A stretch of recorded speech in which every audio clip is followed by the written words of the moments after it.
Okay, it's 6:30. At this time, I'd like to open the Administrative Services Committee meeting for Monday, August 3rd. Please call the roll. Counselor Cordino. Here. Counselor McBroody. Here. Counselor Hill. Here. Counselor Plunkett. Here. Counselor Burridge. Here. At this time, I'd like a motion to approve the minutes of the July 20th, 2020 meeting. Counselor Plunkett, Counselor Burridge. Counselor Cordino. Yes. Counselor McBroody. Yes. Counselor Hill. Yes. Counselor Plunkett. Yes. Counselor Burridge. Yes. Is there any old business to attend to at this time? Seeing none. Moving right along to the first item under new business. Mayor William J. Barlow Jr. seeks favorable consideration of a request to terminate the lease agreement entered into by and between the City of Oswego as successor in interest to property located at 29 Lake Street and the Oswego Yacht Club. Mr. Mayor? Thank you. As most of you know, the City of Oswego back in the fall of 2019 received $12.5 million from New York State's READY project.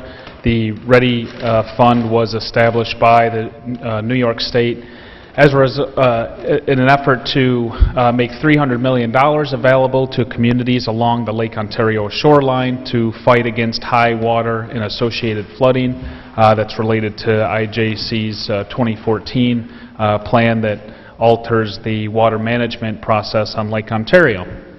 Back in 2017, the City of Oswego identified about $5.5 million of public infrastructure damage alone, and we were able to qualify for a 2017 FEMA declaration. We actually got another FEMA declaration again in 2019, and they're both in addition to the $12.6 million we received from New York State for the READY funds. The $12.6 million from the READY funds are divided into two separate projects, two separate pools of money.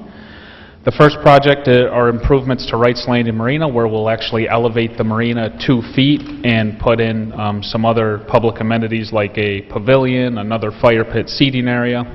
We're renovating both bathroom facilities. And then the other $6.5 million is for transformation of the International Pier. And in addition to the $6.5 million, we also have some of the funding from the initial 2017 FEMA declaration to supplement that READY funding as well. So we're actually trying to mesh both pools of funding to make one project with the funding and actually a project that will complement each other. A lot of the FEMA funding is for the integrity, the actual structural integrity of the pier, sheet piling around the perimeter, and then that only covers about half of the pier and the sheet piling that will be necessary. Then the other half of the sheet piling and structural work will be picked up by READY, and then the cosmetic changes, if you will be fully funded by the READY funding. And then there's a small local match in there as well. The vision that we have for the International Marina is to take what is now a gravel pier, it's essentially a gravel driveway, and turn it into a pedestrian-oriented boardwalk. Well, there's a boardwalk around the perimeter, and then in the middle and in between the two boardwalks will be a pedestrian-friendly path that'll probably switch back out to the end of the pier, where we'll have some features, and we have yet to determine what those features will be, but we envision it could be another scenic overlook out similar to what we've done to Brightback Park. Out at the end of the pier, we could put more fire pits out there. We could just leave it open green space. We could put a water feature, you name it. We can make it a flexible place, and there's really a lot of space out there where we could do just about anything with. The whole purpose, and this is what is most important about this entire project, is to get people out onto the pier. If you look at other communities that have a pier that reaches out into a body of water, it's the most coveted piece of real estate in the community. It's where everybody wants to go and interact with the waterfront and be able to fish or look at the boats or be able to go tanning on a bench or lay in green space, play with a frisbee. If you look at other piers around the country, you see that that is exactly the case. Of course, here in Oswego, it's a bit backwards. It's been widely viewed as a private pier for many, many years. It's a gravel driveway at best out to a dead end. And and it's been totally underutilized, and people don't even know that they can go out there or should go out there. So whether it's to fish or just hang out or just watch the sunset. So that's the goal of the overall project, and obviously a key part in accomplishing our goals and making the project worth the money and to actually do what we want the project and the investment to do is to get people out there. And the reason why it's perceived now as a private pier is because there's a city-owned building, and the pier is, of course, city-owned, but there's a city-owned building that we lease to the Yacht Club, and the Yacht Club is a private club that accepts members, but it's a private club, and it's viewed as the private driveway to the club. And if we're going to transform this pier and get it to be a place where people want to go, and in addition to any proposed features that we have at the end, we need to make that building an economic generator, make it a destination that pulls people out to the end of that pier to get out there and be social and engage with other people, enjoy the sunset, watch the boats come in and out of the harbor, watch people fish. The private nature of the Yacht Club and the use of the building right now is not conducive or complementary to our goals and what we want to do. So sadly, I think it's appropriate to terminate the lease with the Oswego Yacht Club. I think we have a compromise in some other areas where we can relocate the Yacht Club and even give them a better deal financially than what they're getting now. But if we're serious about funneling this investment to the pier, and we're serious about accomplishing the goals that I think we all want to accomplish, then we need that building at the end to be an attraction, a destination, and not perception or otherwise a private club. All right, thank you. Any questions from the council for the mayor or comments? Councilor Hill. Could you just briefly go over the legal authority to terminate the lease so that we have that information? Well, first and foremost, this lease, for the most part, we actually inherited from the Port Authority, who initially signed the lease with the Yacht Club when they owned the pier and the building. And the avenue in the lease that we think dictates a legal breach of the lease will be that the actual function of the building and the pier itself is changing. And you can see that the city has the right in the lease to exercise that option, that if the city determines that the actual function and the use of the building and the pier changes, then we have a right to break the lease. That's what we're doing, and we can clearly demonstrate that that use is changing. Thank you. Thank you. Anybody else on the council? Councilor McVerde. Thank you. So I just wanted to make clear, I am a member, I have been a member of the Yacht Club, and I am a boat owner. I have resigned my membership from the Yacht Club to make sure that there is no conflict in future proceedings. I will be abstaining from the vote tonight regarding the termination of the lease. I would like to agree and support all of what the mayor has said, with the caveat that I'm not really certain what the legal justification is for substituting one business for another when, as to my knowledge, the Yacht Club has offered to change their method of business to have it available to the public at specific times, just like a regular business would, whether it's 4 to 9 or 4 to 10 or 4 to 11, whatever it is, to welcome the public to the pier, or to expand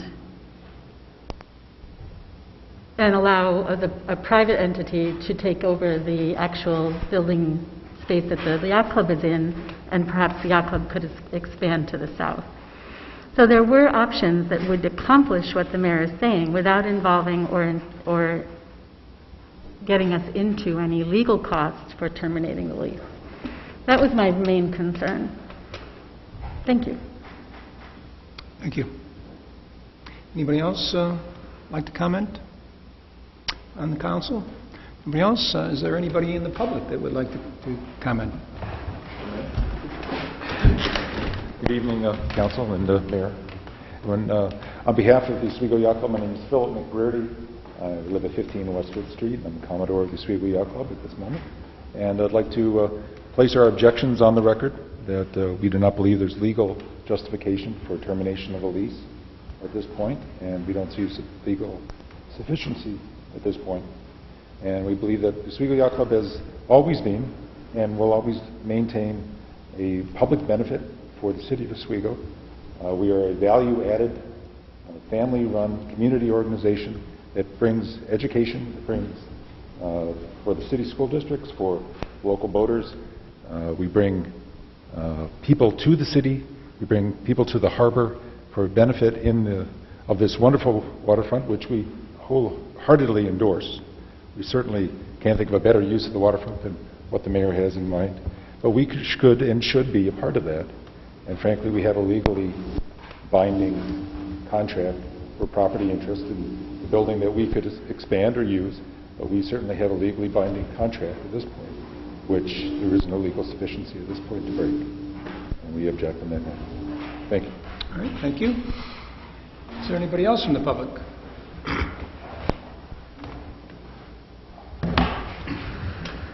Hello, I'm Tom Duran. My wife Debbie and I live on Whitetail Circle. We've been taxpayers in this city for 41 years. I'm also a member of the Yacht Club.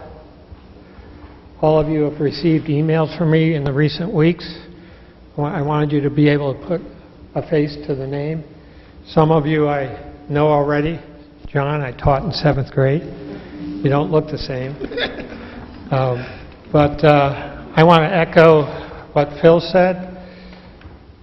This city needs to have a yacht club.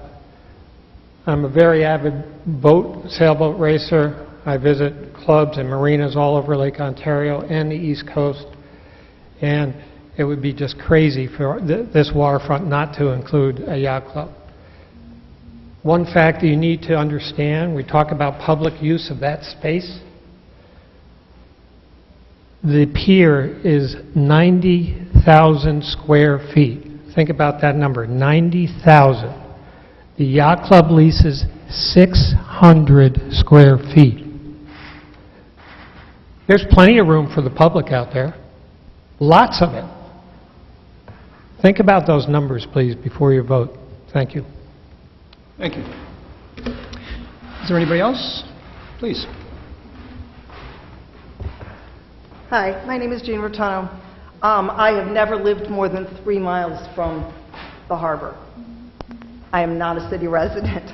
I am a 35-year member of the Oswego Yacht Club. And I would like to read the first paragraph of our Constitution. The object of the Oswego Yacht Club is to increase the interest in matters pertaining to boating. That's the first sentence. Our vision statement is about 4 paragraphs. I believe I emailed it to all of you. The OIC will be a year-round club providing programs for its members, their families, and guests. We are an all-volunteer, family-oriented, member-driven organization providing services to our members and our community. We will cooperate with the City of Oswego, Port Authority of the State of New York, U.S. Coast Guard, State University College of New York, Oswego Sailing and Boating Foundation, Oswego Maritime Museum, and any other organization to create an environment in the City of Oswego which attracts and fosters sporting and recreational boating education, and waterfront experiences. This is what we've been doing for 35 years in our 600 square feet for the last, 13 years or so. Go out and walk the pier. It is much bigger than you think. I believe my son might be the only person that ever got married at that little park at the end of the pier that nobody really knows is there. Yes, people do. They go. They take pictures of the sunset. They go fishing. There was a family down there fishing when I drove through before I came here. It is perfectly reasonable to fit all of us there, plus another entity that brings other people out to the pier. I don't think we have ever objected to another building on the pier. I think that these are things that you should consider before you have a final vote. Thank you very much for your time and attention. Thank you. Is there anybody else that'd like to speak? My name is Deb Duran. Kevin, you don't recognize me because of the hair. Look very different. I talk Kevin Art, Tom's wife. The mayor talks about people going out on the pier looking at boats. But you want to take the boats away from the water, and we teach people how to sail and get out on the water. But all you want people to do is look at it instead of getting out there and enjoy it. We teach kids through Oswego Sailing. We teach it through our youth program. We teach people how to get out there and use the water, not just look at it. Thank you. Thank you. Is there anybody else? Hi, I'm Mary Kay Stone. I live at 121 West Seneca Street, and I moved back to my hometown 6 years ago. I'm a social member at the Yacht Club because I wanted to get to know some people, and my sisters both belong. I'm not a sailor, but I like to feed people, and I like to talk about Oswego. And that's what we get to do out at the Yacht Club to other sailors and boaters who come in and dock there. They will wander up on Wednesday night sail nights when I volunteer to be on the grill, and they start talking to the Yacht Club members. They want to know what's to do in Oswego. And we can stand there and point right over to the Maritime Museum and the fort and how wonderful they are. And there's a whole sheaf of menus on the wall, and we'll tell them the restaurants, if they don't want a hamburger, the restaurants to go to, and what grocery stores are downtown, and how easy it is to walk downtown. And it's a real exciting, welcoming presence there, because boaters like to talk to other boaters. And then the regattas are really special. People come in from all over New England. I was stunned, states away, to sail in the regattas. And the families can go up to Wright Park and watch the races. Have you ever seen on even Wednesday nights the races? The line from Rudy's or from Wright Park, the line of sails out there. It's beautiful. But because we are right on the water, where the ones who are sleeping on their boats before the regatta are docked, we offer a continental breakfast, and they will stumble out of their boats at 7:30 in the morning and come up for hot coffee and a continental breakfast. And we are there to welcome them and pack up their lunches and send them out, because once they're on the water, they're there racing all day.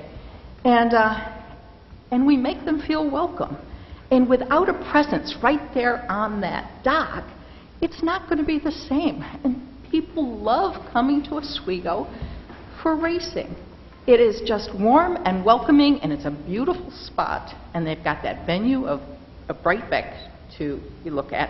And if that dock is made more welcoming and beautiful, you can have it all. People will come there and watch the races. So I'm really hoping you find a way to marry both of them and keep the Yacht Club on the dock. Thanks. Thank you. Anybody else? We'll save you for last.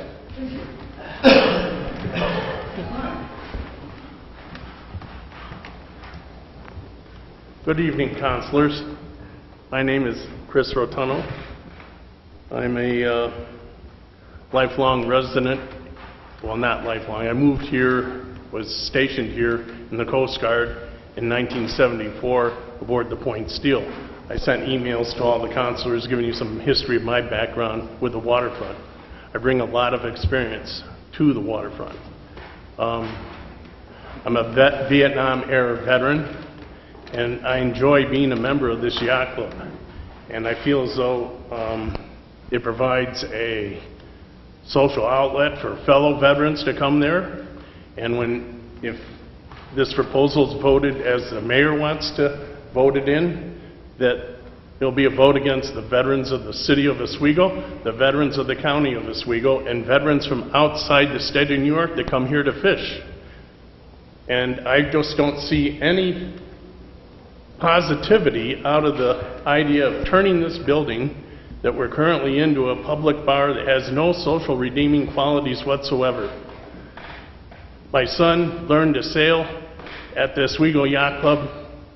He teaches part-time at the Boston Sailing Center, and this is the kind of community enrichment that this club provides, and it spawned itself into other cities in the Northeast. What happens here in these chambers tonight will go forth for the next 40 years. I want you to think about that. Could I have just for a sense of the house, how many of the councilors here, show of hands, have been outside the breakwater and seen their city from the water, maybe a mile offshore? We have any? We have all of them? Excellent, great. So you do have some waterborne experience. I'm glad to see that. I just hope that you use some common sense when you go to vote on this article and put party affiliation to the back and put community enrichment to the front. We're an organization that welcomes all. We have a membership fee, it's nominal. We do ask members to volunteer and do community service, which involves maintenance of the club, the city grounds. We've got gardens that we planted in the city, and help to beautify the city and help to enrich the kids of the city. By shutting us down, voting in favor of the mayor's proposal is going to be a really poor, judgmental move.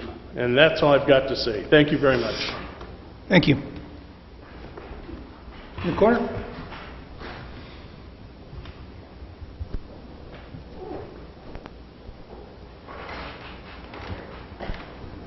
From what I gather, he doesn't want to shut you down, he just wants you to move you around a little bit. You got Brightbeck Park down there, it's waking up, okay? It's finally invigorating the community down there. All those boulders and everything are so good to look at. There's nothing wrong with that. Get out of the way of the Barlow juggernaut, it's coming. Thank you. Is there anybody else that would like to speak? Mayor, would you like to say something? Yeah, just a couple points. Number one, this isn't, an idea that I woke up one day, or we all woke up one day and said, let's end the yacht club and let's kick them off because it's fun or because we have some personal vendetta against the yacht club. This is really a last resort, sadly. I've been in conversations with members of the yacht club for 14 months, one of whom I appointed to the city's waterfront commission. And I've met with the yacht club. First of all, nobody's been more supportive of the yacht club in their time in city government than I have, going back to the Common Council meeting in 2014 when I was in office for less than 2 months and voted to extend their lease, right? And then when I became mayor, took a meeting with them within my first 2 weeks, which we do every year in early January. And we made the DPW available to go out and make some repairs that they were asking the previous administration to do for quite some time. When the yacht club said they weren't seeing the response out of DPW like we wanted, the last administration told them they can't work on their building, and we said, go ahead, we think you're capable, and make the repairs you want to see. When they reached out to me and said we'd like the pier, our driveway, plowed in the wintertime occasionally so we can go out and do maintenance on the building and have a couple cocktails, we said okay, and we got around to plowing the pier when we could after the snow would fall. When the Oswego Middle School Sailing Club came to me looking for a place to put their sailboat, we put it out at on the pier in the dry storage area.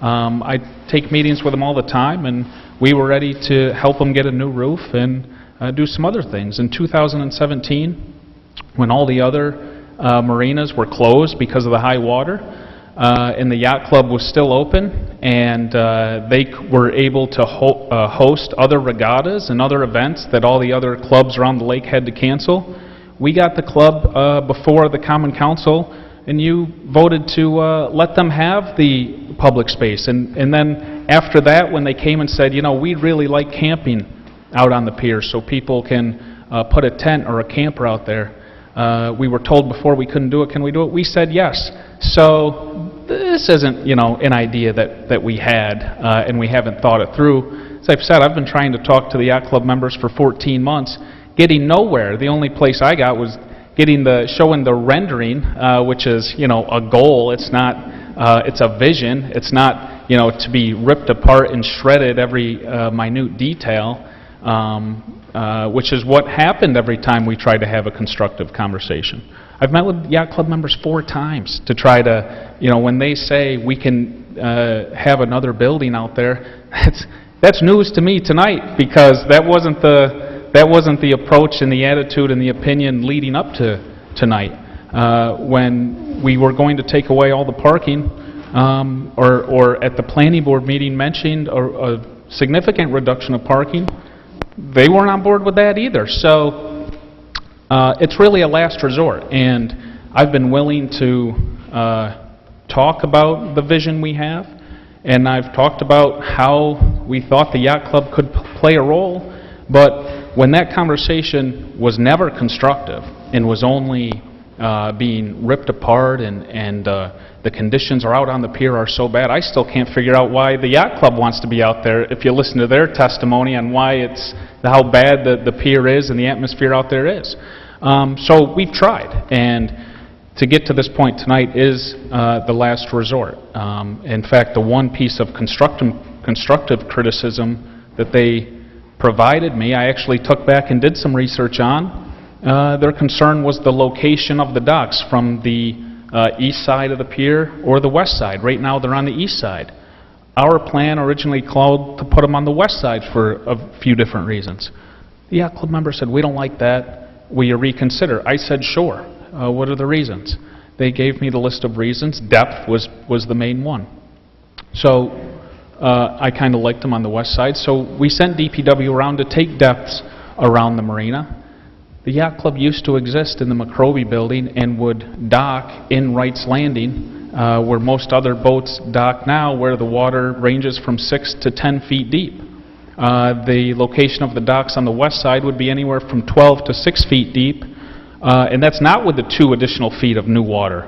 So they could go on the west side, and that's just one example where they gave me some constructive criticism, gave me the reason why they didn't like one piece of the plan and the docks should go on the east side, and I went back and made an honest attempt to understand why.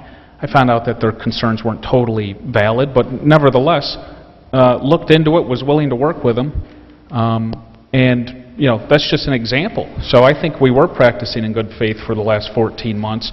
Unfortunately, when I'm shouted down in meetings that we're disbanding the yacht club, or you know, we have to take a summer off to reconstruct the pier, and told that we can't do that, and we don't know what we're doing, and the engineers don't know what they're doing, that's what stops the conversation.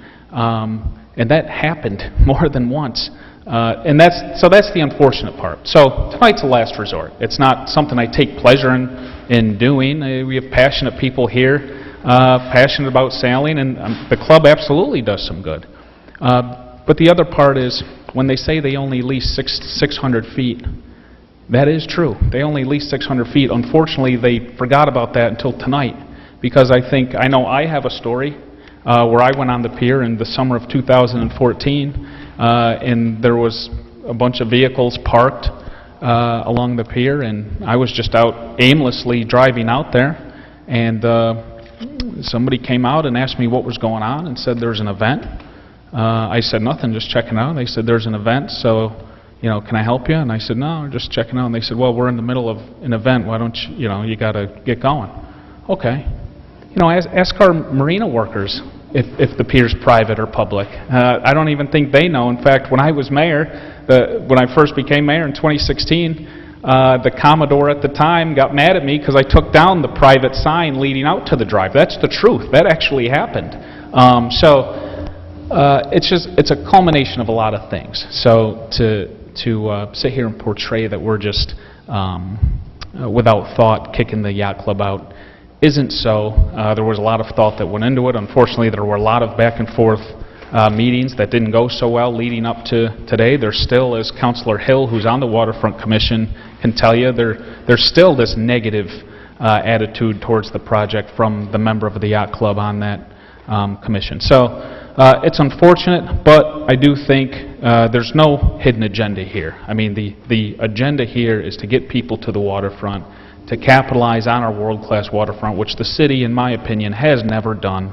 And I think that pier is a critical component, and I think changing the perception and changing the true use of the pier is the key. There's no way that building can be a private club as we try to get people, boaters of all types, out to the club. One last point, and it's really a fine detail. Right now, Wright's Landing Marina cannot accommodate boats 50 feet or larger. Right now, they have to go over to the east linear walk. It's really the only place around where they can be accommodated. Going back to the location of the docks, if we move the docks on the west side of the pier, that deep water edge of the pier, where it ranges from 18 to 26 feet, are where these larger boats, larger yachts can actually pull up and access Oswego's waterfront. So that is key. That, in addition to some funding elements that don't allow us to fully replace the wave attenuator, is what brought up that initial discussion of relocating the docks, and that discussion is what set off the negative discussions from the Yacht Club going back to June of 2019, leading up to the planning board meeting we were all on, when there were 30-plus callers, most of who were from the Yacht Club, all against the plan. So this attitude that we're ready to have a discussion and ready to work and ready to cooperate and ready to collaborate for new ideas is new. And when I say new, it's tonight new. It wasn't the sentiment, as you all know, on the planning board meeting when we declared the city the lead agency and the seeker, and that was April. So this is new. Unfortunately, I think it's a little too late. All right, thank you, Mayor. Is there anybody else from the council that would like to have an opportunity or ask the mayor some questions? Can I respond? Yes.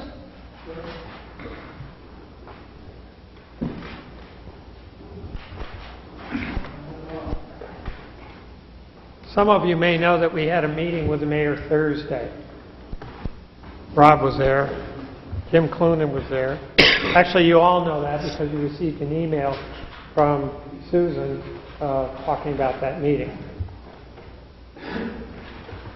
Mr. Mayor, would you agree that I had nothing negative to say at that meeting?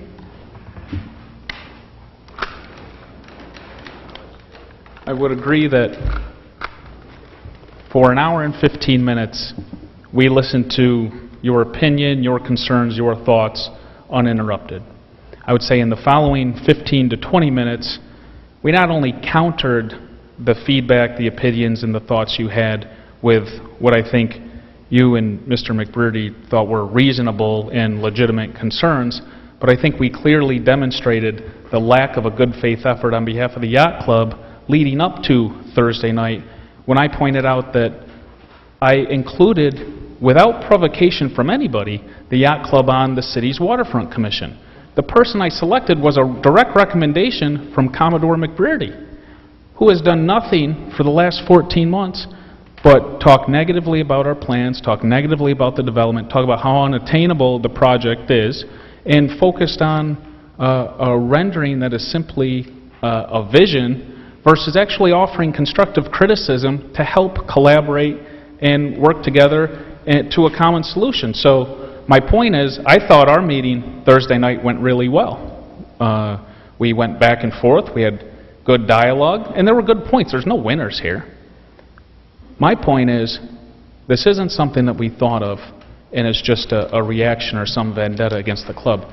This end result tonight, perhaps next Monday, is a result of 14 months of constant confrontation, negativity, and a lack of cooperation or understanding from your members. Thank you.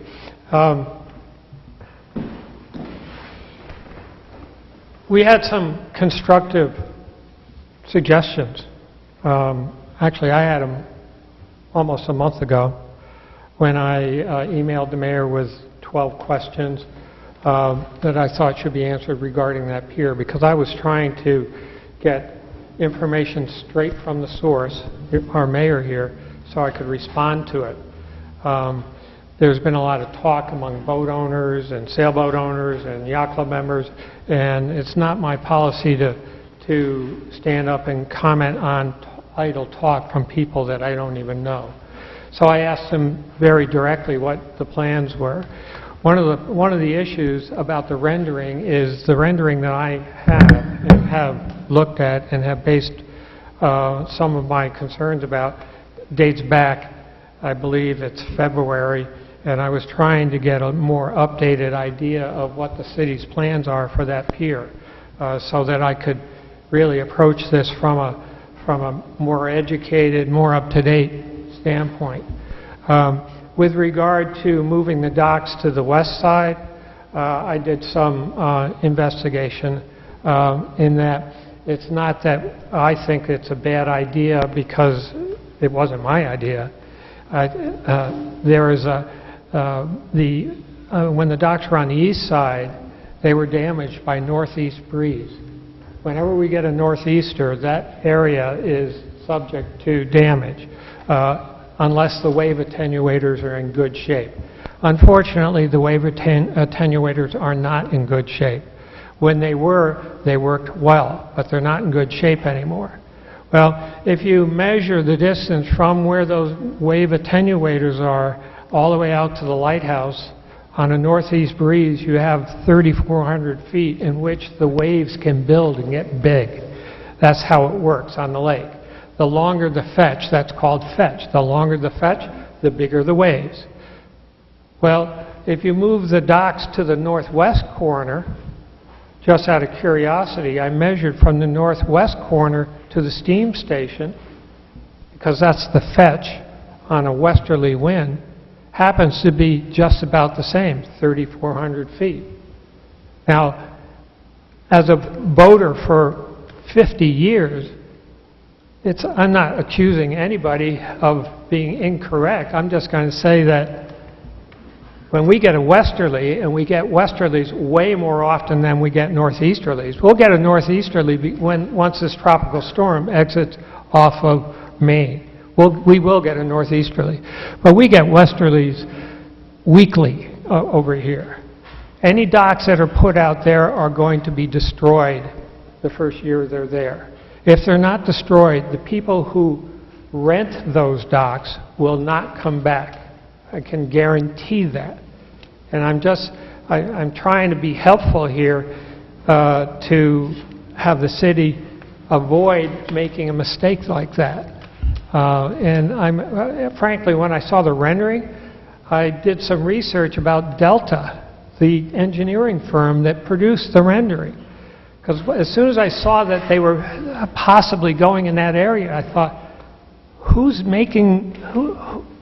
how'd they come up with that idea? Because from a voter standpoint, it just won't work. So really, I would like to see the Yacht Club and the city work together. The Yacht Club we have a lot of boaters with a lot of experience. We have an ex-Coast Guard guy there. We can help the city make this a really vibrant area. And the mayor's right. It's an awesome spot, and it's actually, with the funding that you folks have come up with, you have a heck of an opportunity to really make this a wonderful spot. And I think if you tap into guys like me and Chris and some of the other guys, we can help you make that happen. And we'd like to be part of the solution, not the problem. Thank you. Is there anybody else that would like to speak? Oh, City Attorney Caracoli. Through the chair, unless, Councilor, you have a question? I don't have any questions. I just Okay. had a couple of typos that we need. I wanted to focus my comments primarily on Councilor Hill's question to the mayor and the legal authority to do that. Don't ever want to stick my client in the position of giving legal authority when I'm the one that's appointed to do that. And very concisely, there are two provisions within the lease agreement. The mayor pointed out this is a lease agreement that we inherited, we as a city inherited when the city purchased that property. The Port of Oswego and the Oswego Yacht Club actually entered into that agreement back in 2010. Presumably was negotiated in good faith. All of the terms in a contract mean something. And there are two provisions that when we looked at this opportunity, which I think it's been said, but it bears repeating, is a transformative opportunity for this city. $12 million, 6+ for improvements to the International Pier. When you look at that and you look at what is required to transform that piece of property into a regional Great Lakes wide, perhaps a national, and in some respects, a worldwide and world-class facility. There are changes that need to be made. There are alterations that must be made. And whether Delta engineers know anything about boating and marina builds, doesn't take much to when you grow up around the lake and you play out there as a kid and you you look down and you see the cinders and the lake below you. There's a lot of porous material over there. If anyone knows the history of what that was, knows that there is a lot of infrastructure improvement that needs to be done. And so what does the engineering report say? It says that portions of that property need to be destroyed. Not my words. Not even perhaps a word I would use, but in the contract, it says if the property, any portion of the building or property is destroyed, either party has the right to terminate the agreement. So that's what I'm concentrating on. It pains me to hear some of the comments. This is not about party politics. This is not about displacing people. It's not about disrespecting veterans. This is about a truly golden, once-in-a-lifetime opportunity to transform a piece of property and make it the showcase that we can all be proud of for generations to come.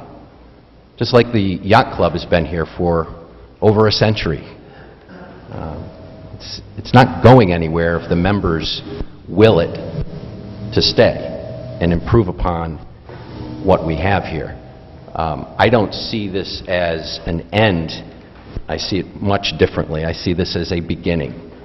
And, much of the comments today, my personal opinion, stepping outside of my legal role and as a resident, a lifelong resident, by the way, much of this talk is in the second phase, in my opinion, of what we're here to do today. There is a plan in place. It calls for the destruction or partial destruction of the property, and it's in that and on that basis that it's my opinion that the contract can be terminated by the city, and then we move forward with what more is to be done with this property, with the entire facilities over there. Again, I think the Yacht Club is a valuable component of our city. It's educated a lot of folks. It provides a significant amount of benefit, but it is not the sole source that we should be concentrating on as we move forward on that piece of property. The mayor took the initiative. We had an opportunity from disaster. We have an opportunity to turn it around and benefit the city in ways that perhaps were never imagined before. And this is our moment to do that. So from a pure legal perspective, Councilor Hill, I am confident that this council does have the right to terminate the lease agreement. And then, for the sake of everyone, I think the next phase of the discussion needs to move on, where we talk about solutions and alternatives and other options. And in the end, in the final analysis, what we leave behind is going to be so much better and far superior than anything that we've ever had there before. Thank you. I'm happy to answer any questions, by the way. Are there any questions from the council for the city attorney? All right, seeing none. Councilor McBrearty, would you like to say something? Yeah, I just wanted to point out that in the resolution it says 29 Lake Street. The lease says 19 Lake Street, so we should probably fix that. And in the second paragraph of the communication, together with the attached docks, patios, ramps, Docks should be decks, I believe. The yacht club doesn't lease docks, they just lease the deck. The deck is part of the property, but it says docks. I'm sorry, I'm having problems hearing you. I'm sorry. It's kind of muffled. So, it lists the address as 29. These are just typos, like clerical things I thought we should clean up before we actually publish anything. It's on the lease, the address is 19 Lake Street. Okay. And in the second paragraph of the communication, it says International Marina, I'm looking down like on the third line. Together with the attached docks, patios, ramps, stairways, including permanent fixtures. I believe docks is supposed to be decks. The docks aren't included in the lease. Okay. We lease, the yacht club members lease those slips Well, that's from... noted in the minutes, I assume, right? So, You know what I mean, Kevin? Does that make sense? Thanks. thank you, Council. Any other comments from Council or from the public? Yes.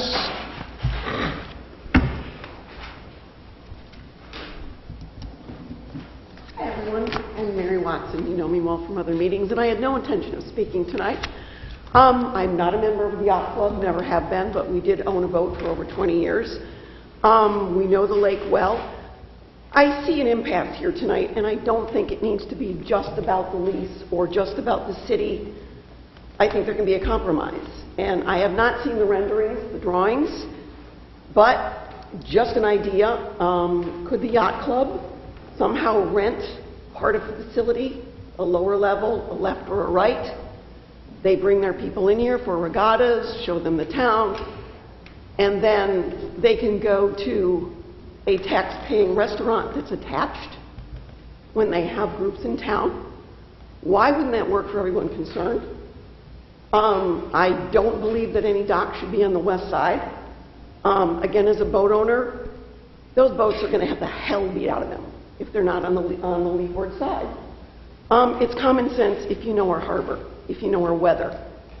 I think that you want people on the waterfront. There they are. These are upstanding people. They bring people in. We need compromise here. If they are offered another spot, is it going to be as attractive for the function that they have? I think we can do both. I think they can pay their rent, have their space, have their activities, and it can still transform into people coming in who will pay taxes, who will go to an attached restaurant or the other facilities that are on the same pier. I think you need to think about it again. Their points are valid, your points are valid, and I think you need to do a little better. Thanks for listening. Thank you. Anybody else have any comments about this? Okay, seeing none, I just would like to say just a couple things. I can see and hear that this is a very passionate project and subject. I got a lot of phone calls at home. My wife can testify to that, about this issue. And I think what we've all probably found out over the past few months is that the Yacht Club is a very important component of our community. You know, it just makes the fabric of Oswego that much better. You know, we have a lot of organizations. We have museums. We have organizations like the Elks Club that builds docks, and the Lions Club that does so many good things. And this club is no different than any other club. It really improves the quality of life. And I see this club as a benefit to the city. There's no doubt in my mind. And with that in mind, this committee is not the end of this discussion. As most of you may know, this is a committee made up of 5 people. And if this passes tonight, it goes to the full council for the final vote. So if it passes tonight, that's where it's heading. If it does not pass tonight, it's dead in the water. So I'm just saying, based on Mrs. Watson's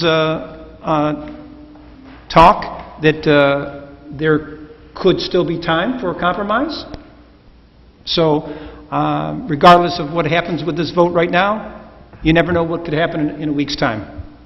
So with that said, is there anybody else that would like to chime in? I know we spent quite a bit of time on this subject. Seeing none, can you call the roll for the vote? Do we need a first and a second? Oh, yeah, got carried away. I have a motion? Councilor Hill? Was it Councilor Hill and Councilor Burridge? I'm sorry, I didn't hear that. Councilor Burridge? Okay. Councilor Cordino? Yes. Councilor McBroody? Abstain. Councilor Hill? Yes. Councilor Plunkett? Yes. Councilor Burridge? Yes.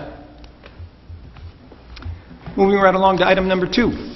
The City Engineering Department requests approval of change order number 1 for Scriba Electric Incorporated for the SCADA Improvements EFC project number C7-6344-21-00 in the amount of $1,513, decreasing the total contract amount from $403,217 to $401,704. And our city engineer, Jeff Hindelitter, is here. Hopefully this is pretty straightforward. So the nature of this change order, really where we see the cost difference is currently the plan for this project was to use one type of connection to the SCADA system. And because of stray voltages that can be in that system, it was decided to change to a fiber optic system which uses light rather than voltage to communicate data. And that would have been a cost increase to the contract. However, in the contract, they were also purchasing 2 spare access points. And it was decided then that we really don't need the spare parts with this new system. And so to offset that cost, we are dropping those spare parts in order to then pay for the upgraded communication. I think that's a wise choice on our part. The other thing that this change order does is it gives the contractor 120 extra days, which this is not a consent order driven project, and because of other things, and some of it is delays on our part in communication and getting things in order, I think it makes sense to give the extension. So all in all, this change order extends the contract and will bounce the books, so to speak, with this change. All right, very good. Thanks for that explanation. Any questions on this decrease from anybody? Seeing none, can I have a motion, please? Councilor Plunkett, Councilor McBroody. Councilor Cordino? Yes. Councilor McBroody? Yes. Councilor Hill? Yes. Councilor Plunkett? Yes. Councilor Burridge? Yes. Item number 3, Thomas Kells, Commissioner of Public Works and Parks and Recreation, requests authorization for the City Chamberlain to make a transfer from G.8120.0470 sanitary sewer repairs to rolling stock to G.8120.0410 sanitary sewer materials and supplies in the sum of $30,000. Did you want to say anything about this, Commissioner, or Mrs. Code? Just a transfer? Pretty much just a transfer. We need some money in the rolling stock for equipment breakdown. And of course, it's pretty standard operating procedure as you get closer to the end of the year. If you need money and you have money in one account, you just transfer it. Okay. Standard operating procedure. Can I have a motion? Councilor Plunkett. Councilor Hill. Councilor Cordino? Yes. Councilor McBroody? Yes. Councilor Hill? Yes. Councilor Plunkett? Yes. Councilor Burridge? Yes. Item number 4, the Office of Community Development requests that the City Chamberlain be authorized to complete a budget amendment to the Economic Development Office for the construction cost of $248,173 for the Route 48 Green Gateway Water Quality Improvement Project. Oh, Mr. Edmonds. Councilors, thank you.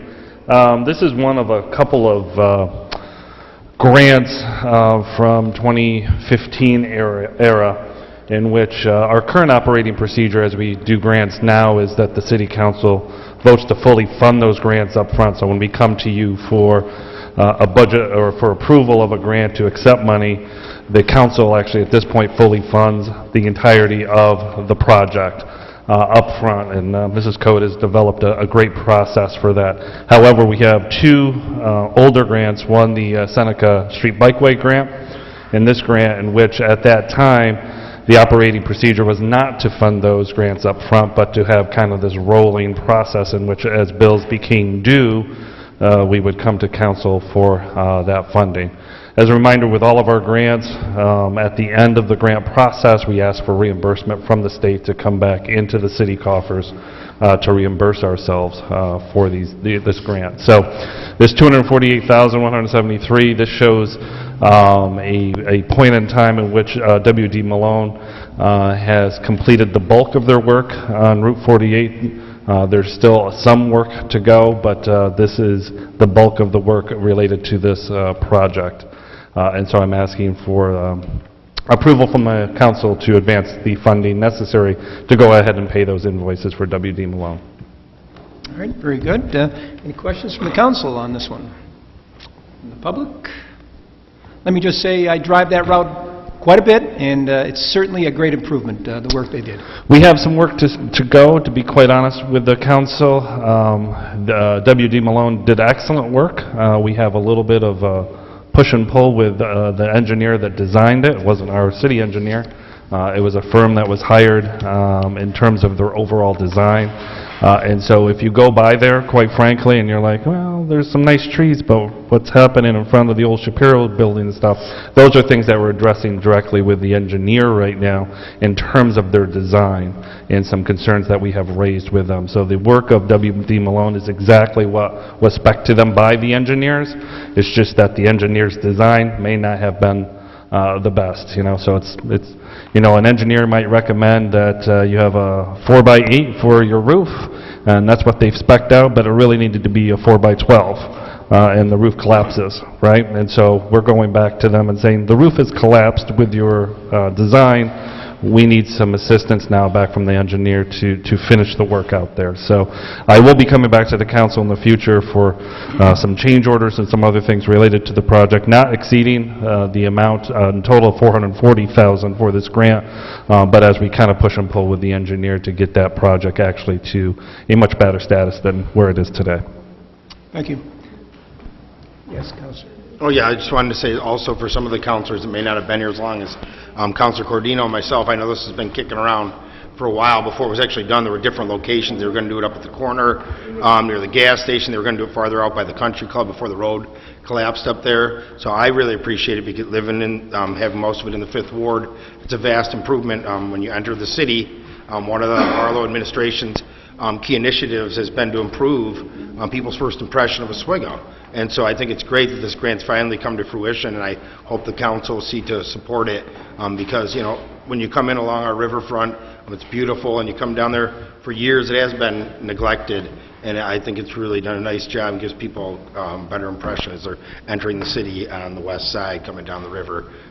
So I hope you guys will be able to support this. Thank you, Councilor. Anybody else? Seeing none, can I have a motion, please? Councilor Hill, Councilor Plunkett. Councilor Cordino? Yes. Councilor McGrudy? Councilor Hill? Yes. Councilor Plunkett? Yes. Councilor Burridge? Yes. I believe that was the last item for this committee. Any other issues I'm not aware of? Seeing none, can I have a motion to adjourn? Councilor Burridge, Councilor McBurdy. Councilor Cordino? Yes. Councilor McGrudy? Councilor Hill? Yes. Councilor Plunkett? Yes. Councilor Burridge? Yes. At this time, I'd like to call the Physical Services Committee meeting for August 3rd, 2020 to order. Please call the roll. Councilor Hill? Here. Councilor Burridge? Here. Councilor Walker? Here. Councilor Gozak? Here. Could I have a motion to approve the minutes of our July 20th, 2020 meeting? Councilor Burridge, Councilor Walker. Councilor Hill? Yes. Councilor Burridge? Yes. Councilor Walker? Yes. Councilor Gozak? Yes. Is there any old business to come before this committee? Seeing none, we'll move on to new business under communication. Item number 1, the Zoning and Planning Office has received a request to use public space submitted by Marat Yassar, owner of a single-family dwelling located at 24 West 5th Street in the 1st Ward, to install terracing between the sidewalk and property line fronting West 5th Street. Mr. McGann? Yep. So as you can see in the drawing that was provided to you, Mr. Yassar is looking to put a little terrace retaining wall on the inside of the sidewalk. It's part of the ORA program, looking to beautify that part and also build a little retaining. As you can see, there's quite an elevation difference there to try to contain that space. Councilor McBurdy, do you have anything to add? No, just that it will help keep the runoff, dirt and running off the Excellent. Thank you. Any questions from the council? Okay. Could I have a motion, please? Councilor Burridge and Councilor Gozick. Counselor Hill. Yes. Counselor Burridge. Yes. Counselor Walker. Yes. Counselor Gozek. Yes. Item number 2, the Zoning and Planning Office has received a request to use public space submitted by Ole Jorgensen, owner of a single-family dwelling located at 35 West Seneca Street in the First Ward, to install a landscape flower bed on the northeast corner of the intersection at West 3rd and Seneca Streets between the curb and the sidewalk. Mr. McGinn? Yep, so if anybody's been down in the First Ward recently and seen some of the nice flower beds that have gone in there, Mr. Jorgensen, as well as the next case, are looking to add some more flower beds in public space to dress up the areas, especially with the new bump outs on Seneca Street, where the mayor's encouraged people to kind of adopt that space and dress it up. Great. Councilor McBurdy? I would just like to add that they can put in on themselves to put in hundreds of balls and not stop at Great. And I like your enthusiasm, trying to join our committee. So I know you're supportive. Okay. Any questions or concerns from the council? Okay. Could I have a motion, please? Councilor Gozick and Councilor Walker. Counselor Hill. Yes. Counselor Burridge. Yes. Counselor Walker. Yes. Counselor Gozek. Yes. Item number 3, the Zoning and Planning Office has received a request to use public space submitted by Christy Eck, owner of a single-family dwelling located at 41 West Seneca Street in the First Ward, to install a landscape flower bed on the northwest corner of the intersection at West 3rd and Seneca Streets between the curb and sidewalk. Mr. McGinn. And as the last case, actually, her and Mr. Jorgensen are actually working together with these to do the exact same thing right up the street. Okay, great. Any additional comments, Council? Okay. Any comments or questions from the Council? Okay. Could I have a motion, please? Councilor Burridge, Councilor Walker. Counselor Hill. Yes. Counselor Burridge. Yes. Counselor Walker. Yes. Counselor Gozek. Yes. Item number 4, Thomas Kells, Commissioner of Public Works and Parks and Recreation, has received a request from Dick Cafalone to donate a memorial bench in memory honor of the OHS class of 1963 to be placed in West Linear Park. This is just a routine, standard request, and it's not in Brightbeck, so everyone should be happy about that. Any questions or concerns from the Council? Councilor Walker. We should start probably looking at our new park that we built over on the east side. Yeah. You know, start putting nice benches over there, so. Yeah. We can always recommend. Right, Yep. we'll recommend. I will make a motion. Okay. And I'll take a motion from Councilor Walker in a second. Councilor Burridge. Counselor Hill. Yes. Counselor Burridge. Yes. Counselor Walker. Yes. Counselor Gozek. Yes. And last, item number 5, the Special Events Committee has received a request from Roseanne Inzalaco regarding a neighborhood potluck to be held on Saturday, August 15, 2020, from 12 p.m. to 3 p.m. Mr. Evans? Yeah, so a little potluck, about 25 people in Montcalm Park. The park won't technically close, but this is basically a, an in-and-out sort of potluck dinner. And since it's in public space, we need to ask for permission for usage. Okay. And I assume that you've discussed proper social distancing Yes. and mask? Okay. Yes. Usage, perfect. Okay, any questions or concerns from the Council? Okay. Could I have a motion, please? Councilor Gozick, Councilor Burridge. Counselor Hill. Yes. Counselor Burridge. Yes. Counselor Walker. Yes. Counselor Gozek. Yes. Any other business to come before this committee? Seeing none, I'll take a motion to adjourn. Councilor Burridge, Councilor Walker. Counselor Hill. Yes. Counselor Burridge. Yes. Counselor Walker. Yes. Counselor Gozek. Yes. At this time, I'd like to call the Planning and Development Committee to order. Could I have a roll call, please? Counselor Walker. Here. Counselor Cordino. Here. Counselor McBurdy. Could I get a motion to approve July 20th, 2020 committee meeting? Councilor Cordino, Councilor McBurdy. Counselor Walker. Yes. Counselor Cordino. Yes. Counselor McBurdy. Yes. Is there any old business? No. Okay, going on to item number 1 under communications, the zoning planning office requests a proposal to change submitted by Sal Vasapoli. to be forwarded to the planning board advisory for an opinion on a public hearing scheduled pursuant section 280-96 of the zoning code. So, Mr. Vespoli couldn't be here tonight. He asked me to speak on his behalf. He's looking for your support to start the somewhat lengthy process of a zone change on the very south end of Fifth Ave.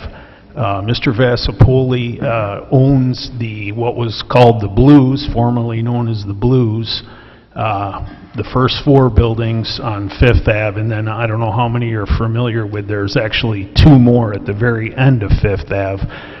Previously very, very run down, possibly the 2 at the very south end being the worst. Mr. Vasapoli's put in over $1 million into those 6 buildings. If you haven't been down Fifth Ave, I'd encourage you to take a ride down there.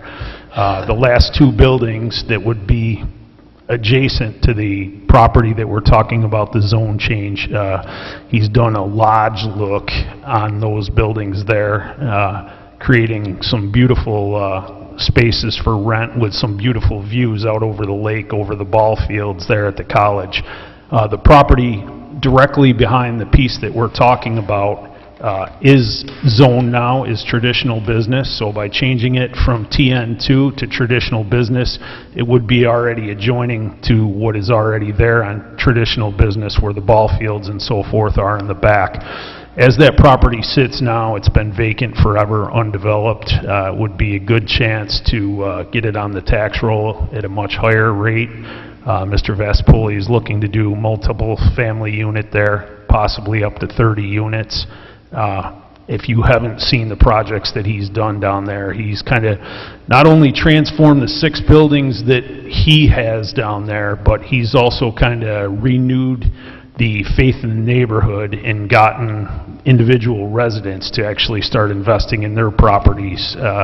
He's kind of a little different landlord than most, creating fire pits, having movie night with his tenants, having cookouts. He's a little bit different than most of your landlords, and he's looking to create another space to adjoin to the ones that he has there with what he has going on. Thank you. Councilor Hill. Just a comment. If you have the opportunity, in addition to looking at what he's done here, take a look at what he's doing downstate, Hudson Valley and different areas of the state.